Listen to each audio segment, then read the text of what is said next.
And welcome to Pause on Purpose. This is our final day of our series we're doing on wisdom called Walking in Wisdom in the Last Days. And we're going through the five parables that Jesus spoke about in regard to the last days. In other words, during the tribulation and his second coming. Now, don't get that confused with the rapture.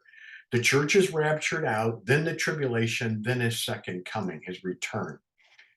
Critical that we keep that in place. This is the final parable, and so let's get right into it. My Bible's open to Matthew 25 and verse 14. I'm going to read all of it, and then we'll talk about it. For it is just like a man about to go on a journey who called his own slaves and entrusted his possessions to them. To one he gave 5 talents or responsibilities, to another 2, and to another 1, each according to his ability. And he went on his journey. The one who had received 5 talents immediately went out and did business with them, and he earned 5 more talents. In the same way, the one who had received the 2 talents earned 2 more. But he who received the 1 talent went away, dug a hole in the ground, and hid his master's money. Now, after a long time, the master of those slaves came and settled accounts with them. The one who had received the 5 talents came up and brought 5 more talents, saying, Master, you entrusted 5 talents to me. See, I've earned 5 more talents. His master said to him, Well done, good and faithful slave. You were faithful with a few things. I will put you in charge of many things. Enter the joy of your master. Also, the one who had received the 2 talents came up and said, Master, you entrusted 2 talents to me. See, I have earned 2 more talents. His master said to him, Well done, good and faithful slave.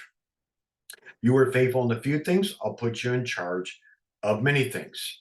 Now, the one who had received the 1 talent also came up and said, Master, I know you to be a hard man, reaping where you did not sow and gathering where you did not scatter seed. And I was afraid. So I went away and hid your talent in the ground. See, you still have what is yours. And he handed him the 1 talent. But his master answered and said to him, You worthless, lazy slave. Did you not know that I reap where I did not sow and gather where I did not scatter seed? Then you ought to have put my money in the bank. And on my arrival, I would have received my money back with interest. Therefore, take the talent away from him and give it to the one who has 10 talents. For to everyone who has more shall be given, and he who has an abundance, but from him who does not have, even what he does have, shall be taken away. And throw the worthless slave into the utter darkness. In that place there'll be weeping and gnashing of teeth. Wow, more sobering words, but we're going to get right into it. And number one, when you're faithful to God, he moves you from being a servant to a ruler. Notice what happened. Those servants were given responsibility with the Lord's money. And that talent could be money, it could be gifts and abilities that you were given. And God hasn't given us assignments based on our abilities. That's the key. God doesn't overwhelm us with assignments if he hasn't equipped us for those. Let me say that again. God doesn't put on us responsibilities that he knows we can't handle in the first place. He only gives us responsibilities according to our own abilities that he has either given to us biologically, mentally, or through education. He doesn't give us responsibilities that we're not prepared for. That's why there's 5, 3, or 5, 2, and 1. That's a key lesson. So the other lesson I've already mentioned it is God rewards people from servants and makes them rulers. But there's a few more here that'll help us walk wisely. This is a warning. What we don't use for the Lord, we run the risk of losing. The 1 talent that he didn't even put in the bank and earned interest for the Lord. So when he returned, at least he would get interest on the money.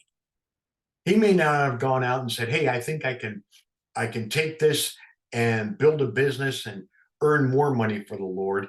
He took the money and hoarded it, buried it in the ground. And then he just gave back what the Lord gave to him.